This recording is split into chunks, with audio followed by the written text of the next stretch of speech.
My dear students, मैं Meenakshi from VM academy classes Nashik.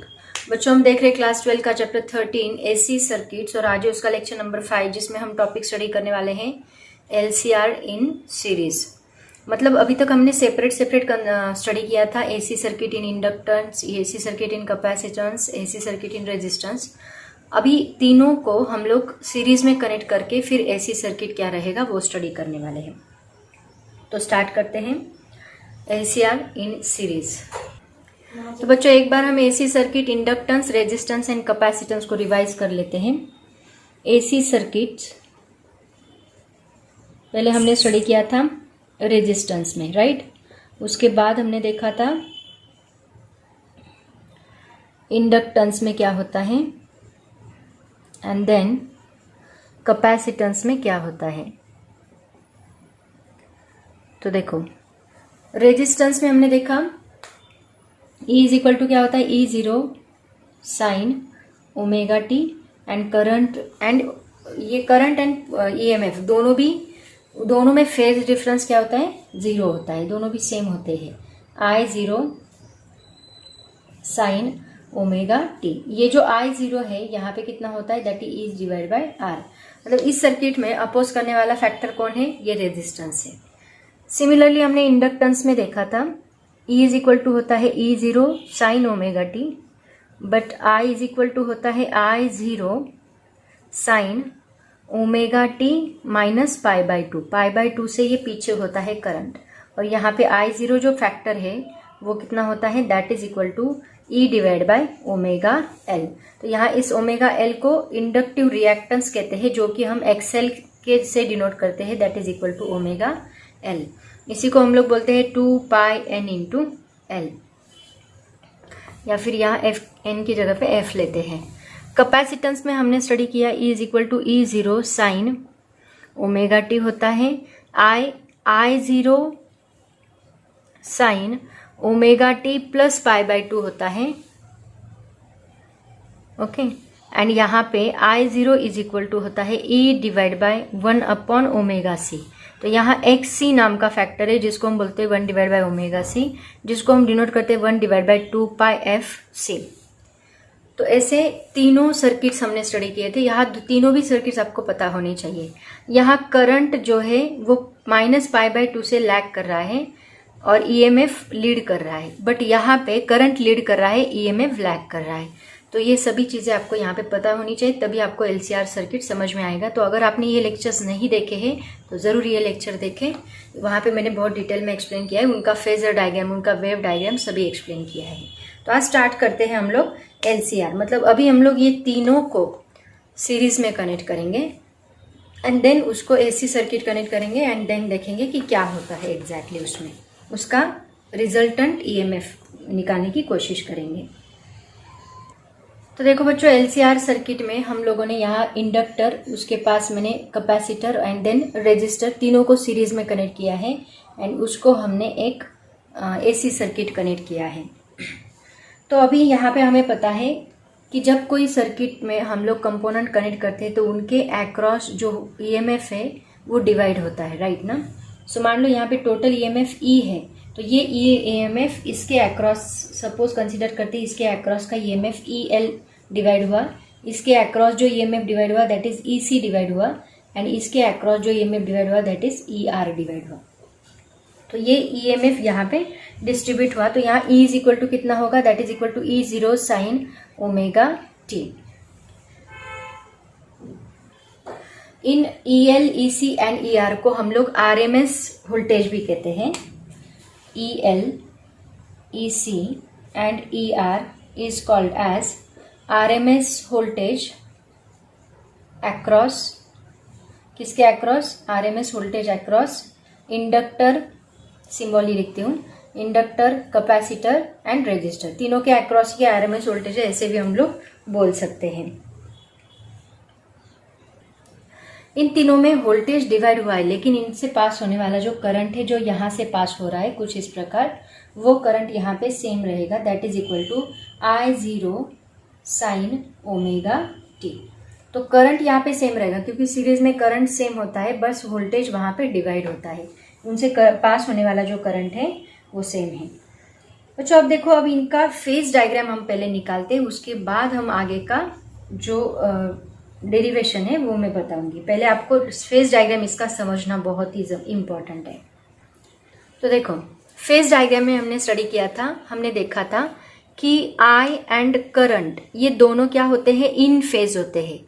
In phase मतलब दोनों में फेज डिफरेंस क्या है, 0 है, ये हमने स्टडी किया था। दोनों एक ही लाइन पे आए थे, ये हमने देखा था।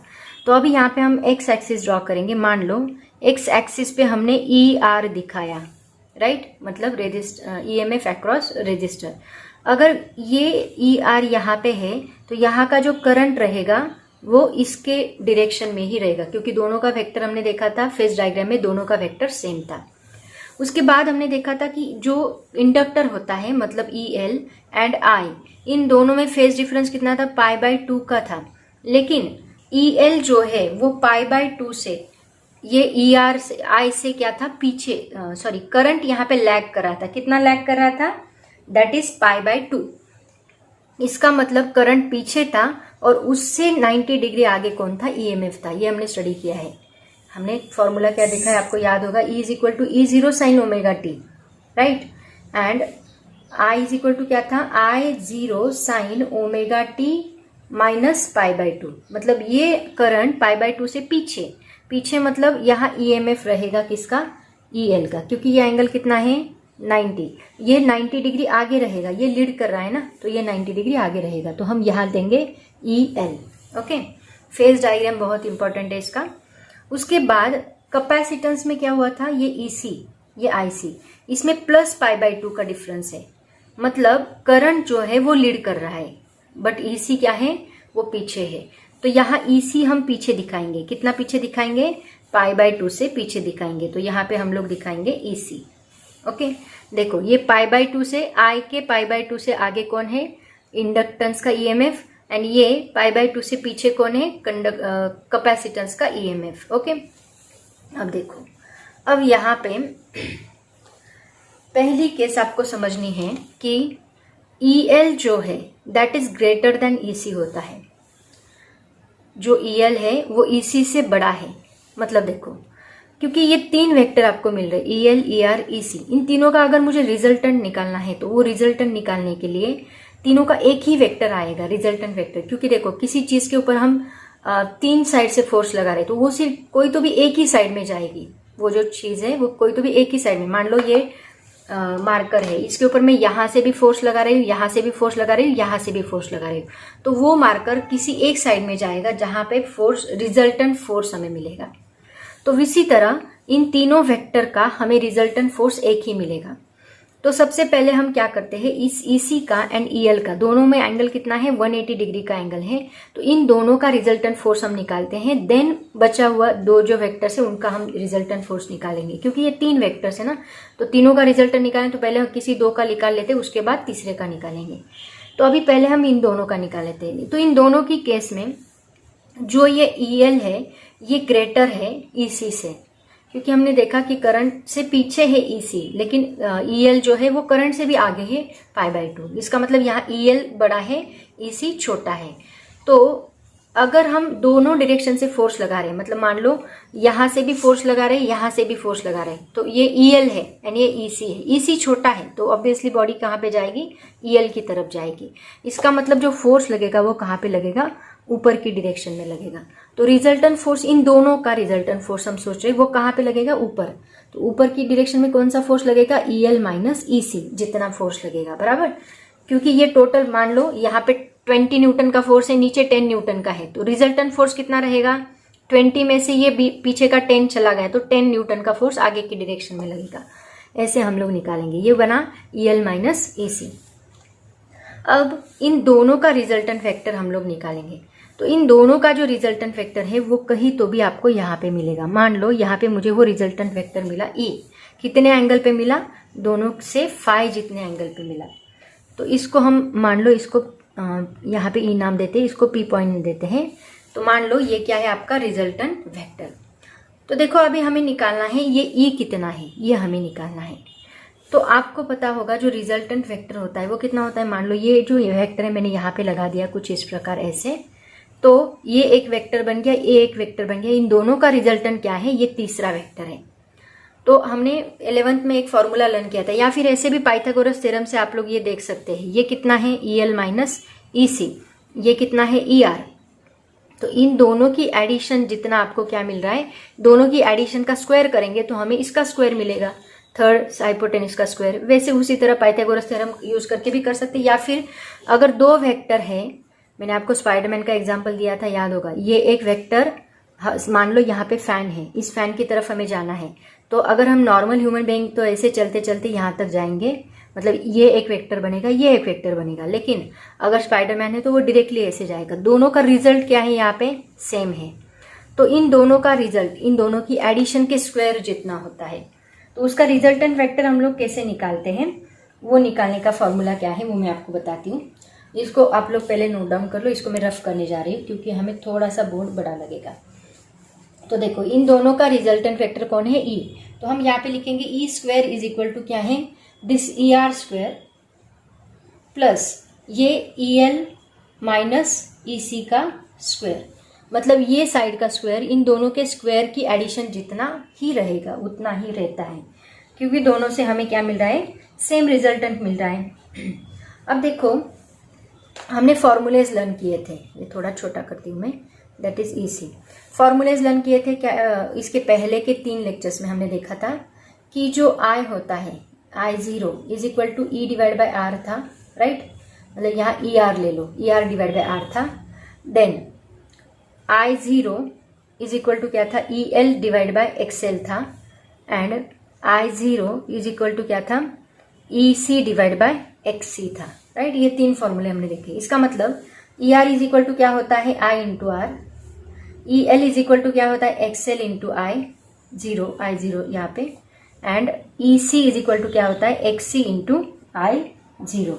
तो इस I0 की जगह पे आप लोग I भी लिख सकते हैं, आपकी बुक में उन्होंने I ही दिया है, तो यहाँ पे हम लिखेंगे E square is equal to, यहाँ पे क्या दिया है उन्होंने, ER स्क्वायर मतलब ये छोटा ER स्क्वायर है, तो यहाँ ER इज इक्वल टू क्या है, IR, तो इसकी जगह पे हम पुट करेंगे I into R square, plus similarly EL क्या है, XL, मतलब I into XL minus I into XC, उसका ब्रैकेट का स्क्वायर। ओके, अब देखो इन दोनों में से हम लोग I को कॉमन निकाल सकते हैं। कॉमन निकालने के बाद यहाँ स्क्वायर है तो I स्क्वायर कॉमन निकलेगा, तो E square is equal to यहाँ पे बनेगा I square into R square, plus इन दोनों में से I स्क्वायर कॉमन निकाला तो ब्रैकेट में बचता है XL minus XC bracket square. Okay, इन दोनों का स्क्वायर किया।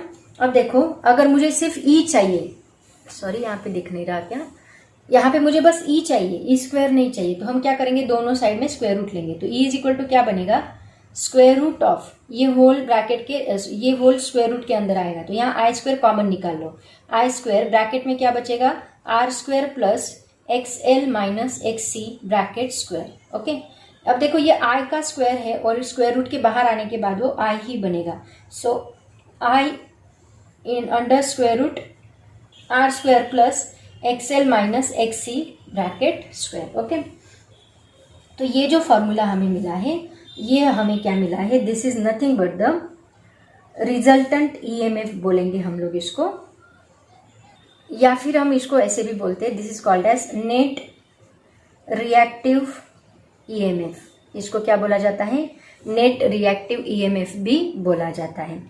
तो इस केस में देखो यहाँ पे जो हमें ये फॉर्मूला मिला है R square plus XL square minus XC square, इस टोटल फॉर्मूले को यहाँ एक पर्टिकुलर सिंबल से डिनोट किया है और उसका पर्टिकुलर नाम है, इस सिंबल को कहा जाता है Z is equal to under root R square plus XL minus XC whole bracket square, और इसका नाम क्या है, दिस Z को कहा जाता है, this is called as impedance. इसको क्या कहा जाता है, इम्पीडेंस। तो इस फॉर्मूले को हम लोग लिखेंगे net reactive EMF is equal to I into Z।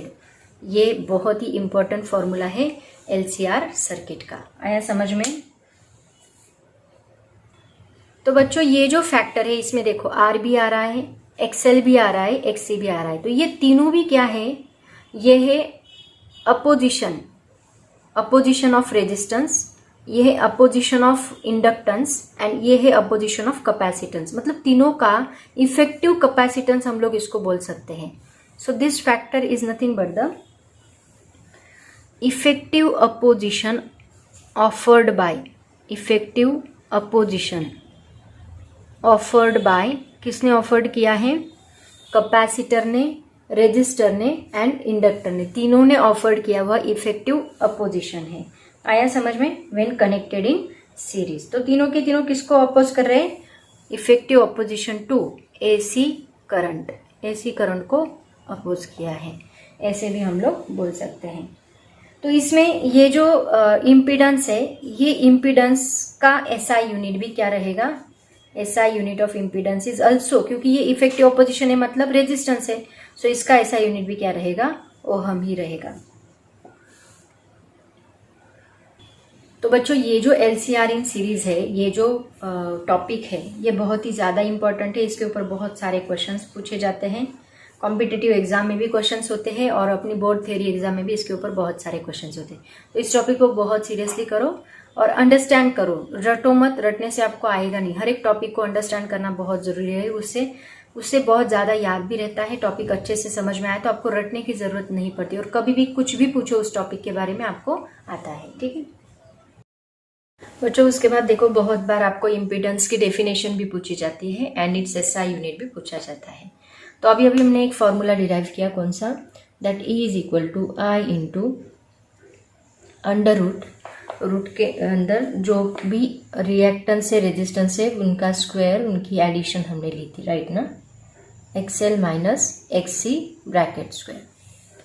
तो यहाँ पे इसको हमने क्या नाम दिया? E is equal to I into Z and Z is nothing but the impedance. तो यहाँ पे जो ई है, मैंने आपको ऑलरेडी बोला कि ये सब आरएमएस वैल्यूज है, EL, EC, ER। तो इसको हम बोल सकते हैं RMS is equal to I into RMS, RMS current and RMS EMF into Z. तो जेड का फॉर्मूला क्या बनेगा? देखो E RMS और ये I जो है यहाँ पे मल्टीप्लाई है, इस साइड आके वो डिवाइड होगा I RMS। ओके, तो ये क्या है? दोनों का रेशो है। ये जो है this one is the ratio of RMS voltage to the RMS value of current called as impedance. The ratio of RMS voltage to the RMS value of current called as impedance. ऐसे ही resistance का ratio होता है R is equal to E upon I। तो resistance का ऐसा unit क्या होता है? Ohm, right? So it is also nothing but the opposition to flow of current. So इसका जो रेजिस्टेंस है, इसका जो एसआई यूनिट है इम्पीडेंस का, SI unit is also ohm. Okay, जितने भी रिएक्टेंस है एक्सएल, एक्सी, आर, जेड, सबका एसआई यूनिट ओहम ही है, क्योंकि सब अपोजिशन है फ्लो ऑफ करंट को। तो ये हो गया इम्पीडेंस। इसी से अपोजिट एक होता है, उसकी डेफिनेशन भी हम लोग लेते हैं। पहले इसको कॉपी कर लो, इसको मैं रफ करने जा रही हूँ। उसको कहा जाता है admittance and it's SI unit. जैसे कि रेजिस्टेंस का अपोजिट होता है कंडक्टेंस, वैसे एडमिटेंस का अपोजिट होता है, इम्पीडेंस का अपोजिट होता है एडमिटेंस। तो एडमिटेंस का मतलब क्या होता है? It is the reciprocal of impedance. मतलब admittance is equal to 1 divide by impedance. तो इसका एसआई यूनिट क्या रहेगा? SI unit is 1 upon ohm. मतलब ये ओहम ऊपर जाके क्या बनेगा? Ohm inverse. अंडरस्टैंड? तो ये दो डेफिनेशन है यहाँ पे जो कि बहुत इंपॉर्टेंट है, impedance and admittance. Board exam में आपको पूछी जा सकती है। उसके बाद देखो बच्चों, हर एक टॉपिक में, इंडक्टेंस में, कैपेसिटेंस में, रेजिस्टेंस के, एसी सर्किट में, हर एक टॉपिक में हमने फेज डिफरेंस निकाला था।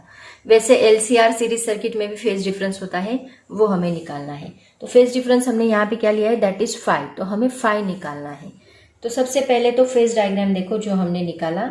यहाँ पे क्या था? That is ER। ये जो है ये क्या है? ER।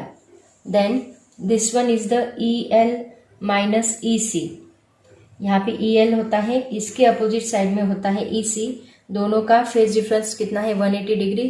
तो यहाँ पे EL ग्रेटर है, इसलिए EL माइनस EC ऊपर की तरफ फोर्स लगेगा। और यहाँ पे हमने लिया था, इसको कहा जाता है E, और ये कितने एंगल पे है? That is phi. तो ये फाई क्या है? यहाँ पे फेज डिफरेंस है। ये कैसे आया ये भी मैंने आपको बताया, ये इन सबका रिजल्टेंट वेक्टर है। ओके, तो अभी मुझे निकालना है फेज डिफरेंस। तो देखो यहाँ पे एक सेम लाइन में यहाँ पे ड्रॉ करती हूँ। तो अगर ये EL माइनस EC है तो ये भी क्या रहेगा, EL माइनस EC रहेगा। तो ये एक राइट एंगल ट्रायंगल बना।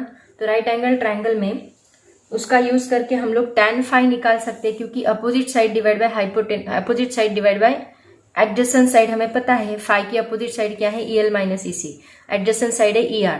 तो tan फाई क्या आएगा यहाँ पे, tan phi is equal to, हमें फाई निकालना है ना, EL minus EC divide by ER। और हमें पता है EL की वैल्यू, EC की वैल्यू एंड ER की वैल्यू करंट के फॉर्म में क्या होती है, EL होता है I इंटू XL, EC होता है I into XC and ER होता है I इंटू R। तो ये सब वैल्यूज इसमें पुट कर दो।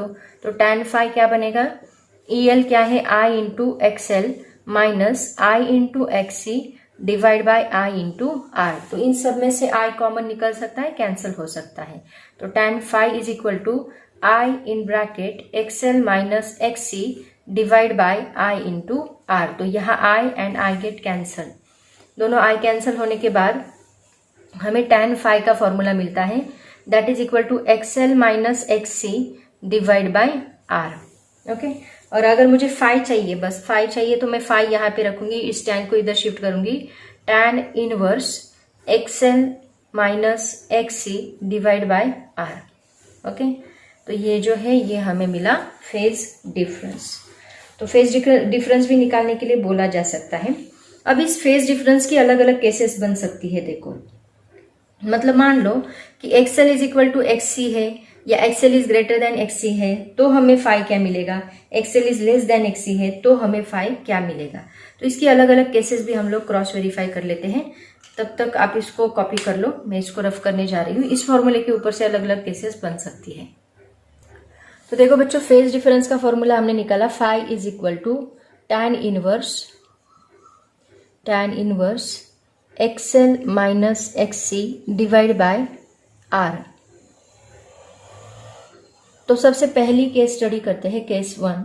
मान लो कि reactance of inductor, that means inductive reactance and capacitive reactance, ये दोनों इक्वल है, XL is equal to XC है। ओके, तो हमें फाई की वैल्यू क्या मिलेगी। देखो, अगर ये दोनों भी इक्वल है तो XL माइनस XC इन दोनों का सब्ट्रैक्शन लिया तो हमें क्या मिलेगा, 0 मिलेगा। मतलब फाई इज इक्वल टू हमें मिलेगा tan इनवर्स 0। एंड tan की वैल्यू 0 कब होती है, एक्चुअली एंगल निकालने की जरूरत नहीं, वैसे tan फाई यहाँ पे क्या बनेगा, दैट इज इक्वल टू 0। ये tan को मैंने इधर शिफ्ट किया, तो tan phi is equal to क्या बनेगा, 0। इसका मतलब क्या है कि फेज डिफरेंस हमें क्या मिल रहा है, यहाँ पे 0 मिल रहा है। अगर फेज डिफरेंस 0 मिल रहा है, इसका मतलब यहाँ पे जो वोल्टेज है, EMF है एंड करंट है, दोनों में फेज डिफरेंस 0 का मतलब क्या होता है कि E इज इक्वल टू क्या बनेगा, E0 साइन ओमेगा टी बनेगा and I is equal to बनेगा I0 साइन ओमेगा टी। यहाँ पे ओमेगा टी प्लस समथिंग कुछ भी नहीं आएगा। यहाँ पे ये दोनों वैल्यू जो है, जैसे कि रेजिस्टेंस में था, रेजिस्टेंस में हमने क्या स्टडी किया था कि इन दोनों में फेज डिफरेंस क्या होता है, 0 होता है। तो हमें ऐसे इक्वेशंस मिलते हैं EMF के एंड करंट के। तो हमने फेजर डायग्राम भी निकाला था, उस फेजर डायग्राम में जहां EMF था वही करंट था, दोनों का वेक्टर एक ही था फेजर डायग्राम में, ये भी हमने स्टडी किया था। तो ये जस्ट लाइक द रेजिस्टेंस ये बिहेव करेगा, ठीक है। उसके बाद देखते हैं नेक्स्ट केस। तो यहाँ पे आप स्टेटमेंट पहले पुट कर दो, उसके बाद नेक्स्ट केस देखते हैं। इसको हम क्या बोलेंगे कि EMF एंड करंट या फिर voltage and current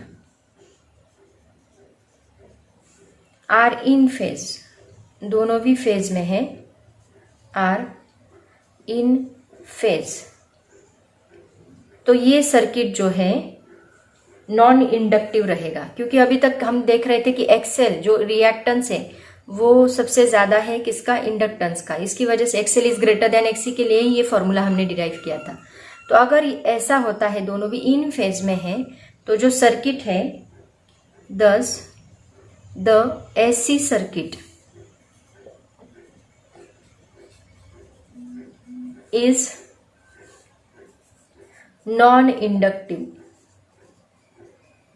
non inductive. Okay, ये हम लोग यहाँ पे प्रूफ कर सकते हैं। उसके बाद केस 2 स्टडी करते हैं। अभी मान लो केस 2 में अगर XL is greater than XC है। अब यहाँ पे XL बड़ा है, इसका मतलब ऑब्वियसली सर्किट कैसा रहेगा, इंडक्टेंस डोमिनेटेड रहेगा, राइट ना। अगर XC बड़ा होता तो कैपेसिटेंस डोमिनेटेड, XL बड़ा होता तो इंडक्टेंस डोमिनेटेड। यहाँ पे हमें फाई की वैल्यू क्या मिलेगी, ये जो tan इनवर्स है वो XL माइनस XC की जो वैल्यू आएगी वो कुछ तो भी पॉजिटिव वैल्यू हमें मिलेगी, मतलब ये वैल्यू हमें क्या मिलेगी, पॉजिटिव मिलेगी। तो फाई हमें यहाँ पे मिल रहा है पॉजिटिव, एंड यहाँ पे फाई अगर पॉजिटिव मिल रहा है इसका मतलब क्या कि वोल्टेज जो है या EMF voltage leads the current, चाहे नेगेटिव हो पॉजिटिव, वोल्टेज तो लीड करेगा करंट को, एंड कितने एंगल से, बाय 5 फेज एंगल से वो लीड करेगा। एंड AC सर्किट जो है वो क्या रहेगा, AC circuit is inductance dominated, इसे बोल सकते हैं इंडक्टेंस डोमिनेटेड। ओके, ये हुआ केस 2। ऐसे केस 3 लेस देन का रहेगा। सोचो जरा क्या आएगा केस 3। केस 3 मान लो XL is less than XC है, तो इसमें जो फाई हमें मिलेगा दैट इज निगेटिव मिलेगा, क्योंकि ये दोनों का सब्ट्रैक्शन ही निगेटिव आएगा ना, क्योंकि XC बड़ा है XL छोटा है। तो ये अगर निगेटिव मिला तो voltage leads the current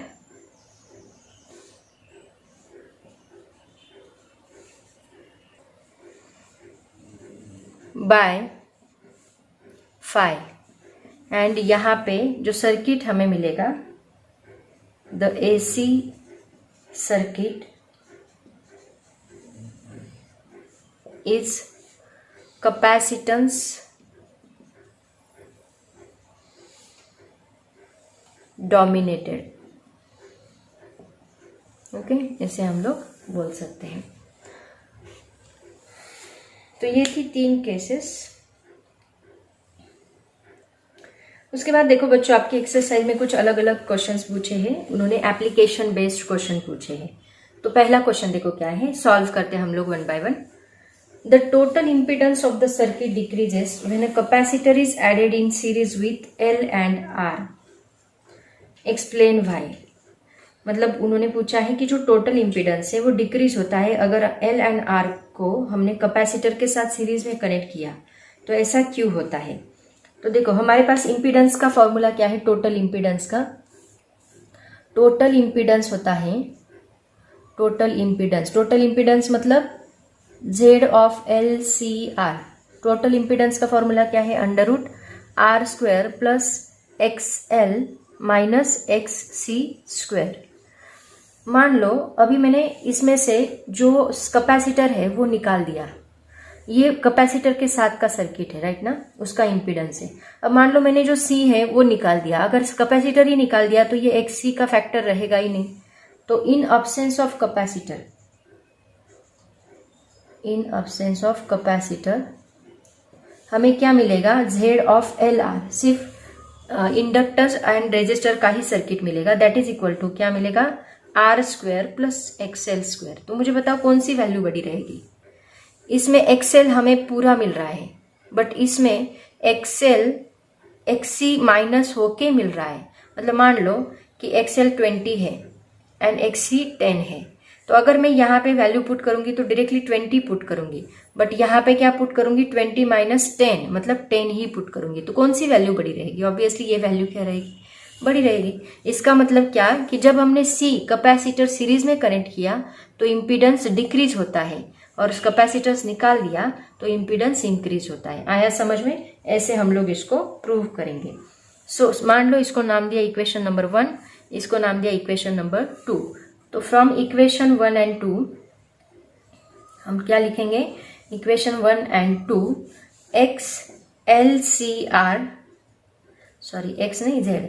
ZLCR is less then ZLR। इससे उल्टा भी आप लोग लिख सकते हैं ZLR is greater then ZLCR. Okay, that means we can conclude that the total impedance of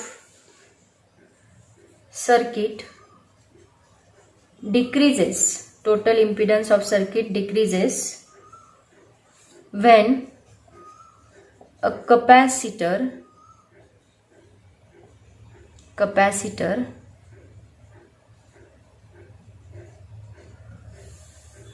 is added in series with L and R. Okay, ऐसे हम लोग इसका आंसर लिखेंगे. नेक्स्ट क्वेश्चन देखो क्या है. An electric lamp is connected in series with a capacitor and an AC source is glowing with a certain brightness. How does the brightness of the lamp change on increasing the capacitance? मतलब देखो यहाँ पे मान लो LCR circuit हमने लिया है या फिर कैपेसिटेंस लिया है. LCR सर्किट लेते हैं, inductance, capacitor, resistance. Okay, and इनके बीच में हमने AC सर्किट कनेक्ट किया इनके अक्रॉस, और उन्होंने बोला कि इसके अक्रॉस हमने एक बल्ब कनेक्ट किया, मान लो.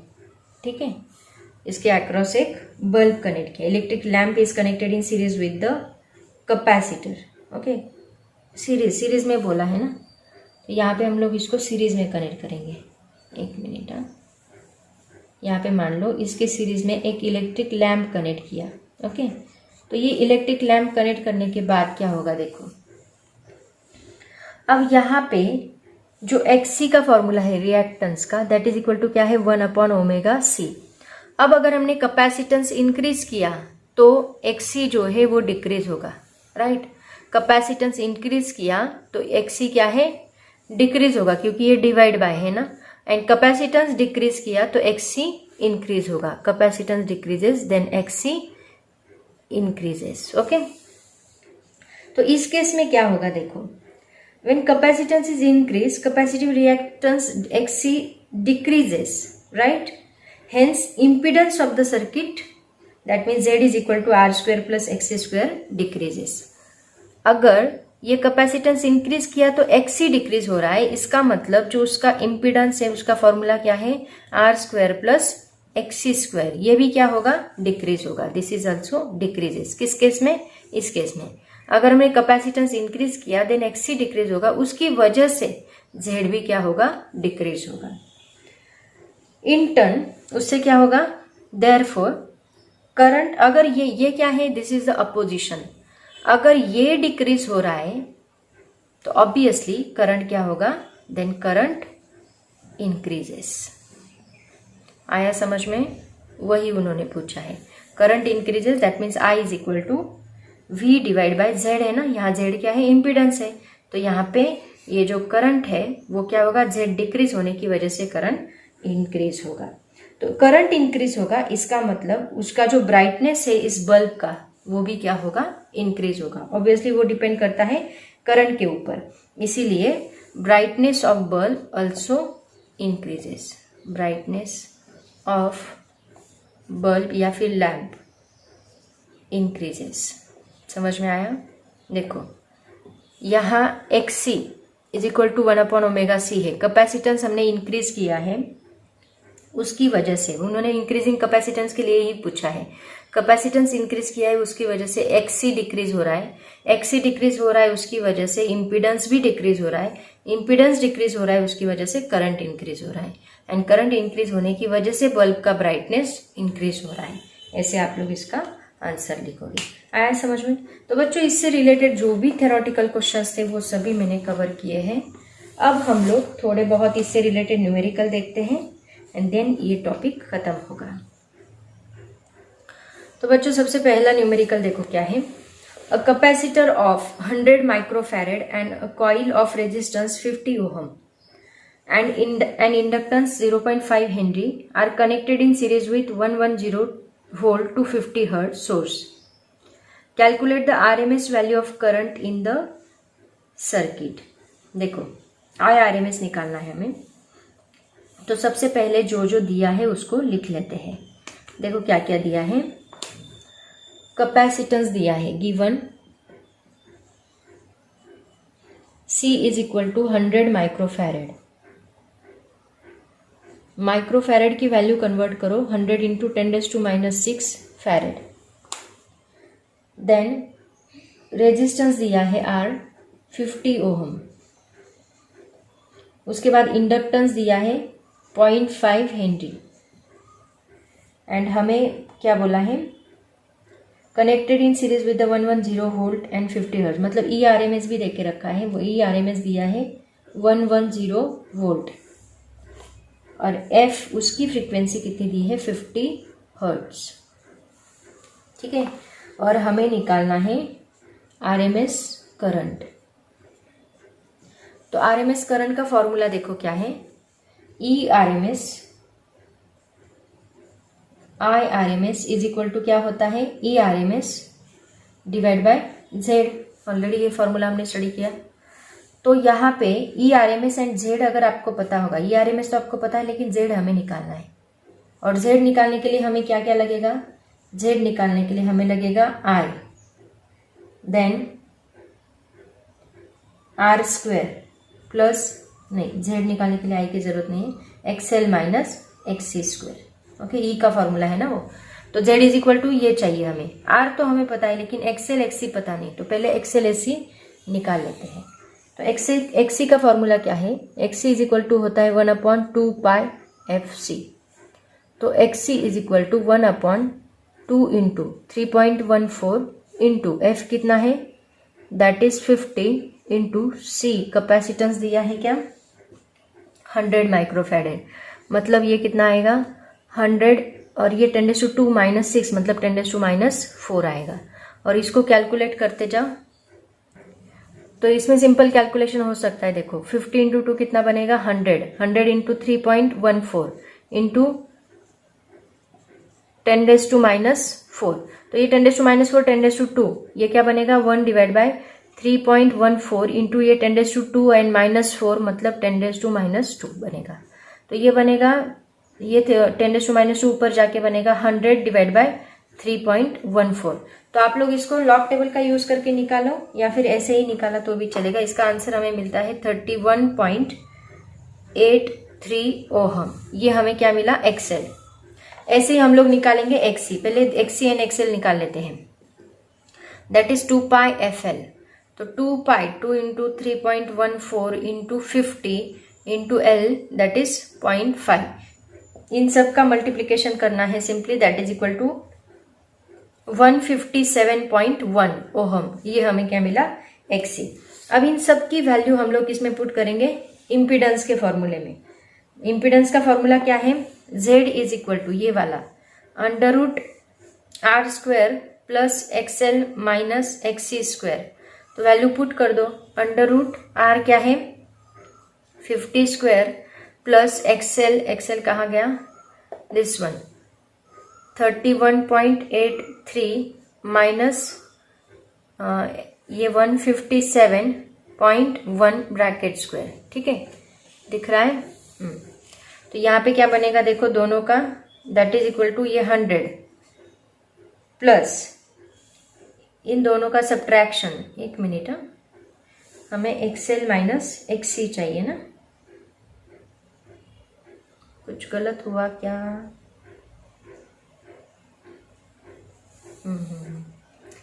ये हमारा क्या है, ये XC है एंड ये XL है, राइट ना। सो ये उल्टा होना चाहिए। यहाँ पे क्या आएगा 157.1 माइनस 31.83। दोनों का सब्ट्रैक्शन अगर किया तो वो मिलता है 125.27 ब्रैकेट स्क्वायर। और इसका स्क्वायर कितना आता है, that is equal to 100 plus दोनों का 2 बार मल्टीप्लीकेशन करो, मतलब 125 इंटू 125 करो, उसके बाद आपको इसका स्क्वायर मिलेगा 15692.6। ओके, इन दोनों को ऐड करो, एक मिनट 50 का, सॉरी हाँ 50 का स्क्वायर मैंने गलत लिख दिया, 2500 चाहिए ना, ये 2500 मैंने 10 का स्क्वायर ले लिया। So that is equal to, इन दोनों को अगर हमने ऐड किया तो हमें मिलता है, सॉरी बहुत गलतियाँ कर रही हूँ मैं आज, 18192.6 और इसका स्क्वायर रूट आपको लॉग टेबल में देखना पड़ेगा, वो हमें मिलता है 134.88 ओहम। ओके, ये हमें क्या मिला, Z 134.88 ओहम, ये हमें मिलता है Z। अब अभी तक ये बाकी है IRMS। हमने पहले XC निकाला, उसके बाद XL निकाला, उसके बाद Z निकाला। Z पुट करने के बाद अभी आपको क्या मिलेगा, IRMS, वही हमें चाहिए। तो IRMS is equal to ERMS divide by Z is equal to, ERMS कितना है 110 और IRMS Z अभी हमने निकाला 134.88। तो इन दोनों का अगर हमने लॉग निकाला तो हमें मिलता है 8.155 into 10⁻⁻1 that is equal to 0.816 ampere. ये हमें मिला IRMS। Okay, and this one is your final answer. ऐसे ही और एक न्यूमेरिकल लेते हैं। नेक्स्ट देखो, a 25 microfarad capacitor, a 0.10 Henry inductor and 25 ohm resistor are connected in series with an AC source whose EMF is given by E is equal to 310 sin 314t volt. What is the frequency, reactance, impedance, current and phase angle of the circuit? बहुत सारी चीज़ें निकालना है, frequency निकालनी है, reactance निकालना है, frequency मतलब F निकालना है, रिएक्टेंस ऑफ सर्किट मतलब XL माइनस XC निकालना है, देन इम्पीडेंस निकालना है, इम्पीडेंस का फॉर्मूला था Z, देन करंट निकालना है, फेज एंगल निकालना है। ठीक है, ये सभी चीज़ें निकालनी है। तो देखो कैसे निकालोगे। सबसे पहले जो जो दिया है वो लिख लो, ये भी आपके एक्सरसाइज का न्यूमेरिकल है। एक मिनट, देखो सबसे पहले क्या दिया है, given C is equal to 25 microfarad, microfarad मतलब 25 into 10⁻⁻6 farad. L is equal to 0.10 henry, then R is equal to 25 ohm, then E is equal to दिया है 310 साइन 314t, तो ये क्या है ओमेगा टी। E0 क्या है इसमें 310 and omega is equal to 314। ये इसके ऊपर से हम लोग लिख सकते हैं। तो सबसे पहले उन्होंने निकालने के लिए बोला है फ्रीक्वेंसी, तो फ्रीक्वेंसी का फॉर्मूला देखो क्या होता है, ओमेगा इज इक्वल टू क्या होता है, सबसे पहले हम F निकालते हैं। F निकालने के लिए ओमेगा इज इक्वल टू क्या होता है 2 पाई F, तो F इज इक्वल टू क्या बनेगा omega divide by 2 pi. Omega क्या है 314 डिवाइड बाय 2 इंटू 3.14। दोनों का कैलकुलेशन करने के बाद आपको मिलता है 50 हर्ट्ज। ईजी है। देखो अगर मैं यहाँ पे एक पॉइंट शिफ्ट कर लेती हूँ राइट में, तो ये क्या बनेगा, देखो कैसे करना है, ईजी कैलकुलेशन करो। 314 है ना, तो ये 2 है, तो ये नीचे भी 3.14 है, उसको शिफ्ट कर लो, 314 कर लो उसको, एंड 10⁻⁻2 बनेगा। तो ये दोनों कैंसिल होंगे, तो ये 10⁻2 ऊपर जाके क्या बनेगा, F इज इक्वल टू 10⁻2 ऊपर जाके 100 बनेगा, 10⁻2 बनेगा, एंड डिवाइड बाय 2 है, तो 2 से इसको डिवाइड किया तो कितना मिलेगा 50 हर्ट्ज। उसके बाद सेकेंड उन्होंने क्या निकालने के लिए बोला है, रिएक्टेंस। रिएक्टेंस मतलब क्या, जो XL एंड XC है, reactance is equal to mod XL minus XC, दोनों का सब्ट्रैक्शन लो, ये आपको रिएक्टेंस मिलेगा। तो इसमें सबसे पहले तो आपको XL पता होना जरूरी है, XC पता होना जरूरी है, जो आपको पता नहीं है तो पहले वो निकाल लेते हैं। तो XL का फॉर्मूला आपको पता है, XL इज इक्वल टू,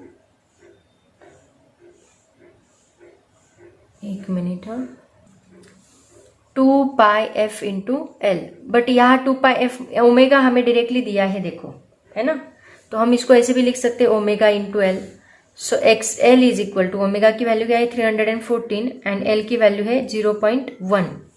तो इसको मल्टीप्लाई करने के बाद हमें मिलेगा 31.4 ओहम। वैसे ही हम लोग निकालेंगे एक्स एल, एक्स सी निकालेंगे। X C is equal to 1/2 F C. तो यहाँ पे भी हम 1/ओमेगा इंटू सी करेंगे।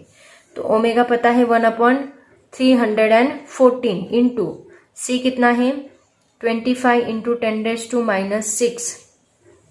ओके, तो इसको सॉल्व करो, कितना आएगा X C is equal to 1/314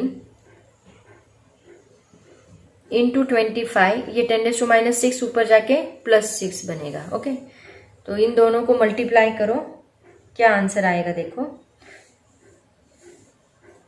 नहीं तो बेटर वे क्या करते हैं, X C is equal to ये 1/314 इंटू 25 एज इट इज रहने दो। ये जो है 10⁻⁶, इसमें से हम लोग 100 यहाँ पे कर सकते हैं, है ना। तो 100 अगर मैंने इधर लिया तो यहाँ पे बचेगा 10⁻⁴। आपके बुक में यही कैलकुलेशन दिया है उन्होंने। ये बनेगा 25 4 जा और इजी हो सकता है, राइट ना। फिर इन दोनों को डिवाइड किया तो हमें मिलता है 127.4 ओहम। डायरेक्टली फाइनल आंसर ये दिया है। चाहे तो आप लॉग टेबल का यूज करके निकालो, नहीं तो ऐसे निकालो, कोई प्रॉब्लम नहीं है। अब देखो इन दोनों को सब्ट्रैक्ट करना है, एक्सएल माइनस एक्ससी। एक्सएल कितना आया है आपका 127.4 माइनस एक्ससी कितना, वापिस गलती एक मिनट, एक्सएल इनको मॉड डाला है ना, एक्ससी ये आया है 127.4 एंड एक्सएल आया है 31.4 माइनस 127.4। इन दोनों का सब्ट्रैक्शन किया तो आपको मिलता है 96 निगेटिव, लेकिन ये मॉड की वजह से मिलेगा पॉजिटिव। ओके, ये हुआ आपका रिएक्टेंस। उसके बाद तीसरी बात उन्होंने क्या है निकालने के लिए बोला है, इम्पीडेंस। इम्पीडेंस मतलब होता है जेड। जेड को हम कैसे निकालेंगे,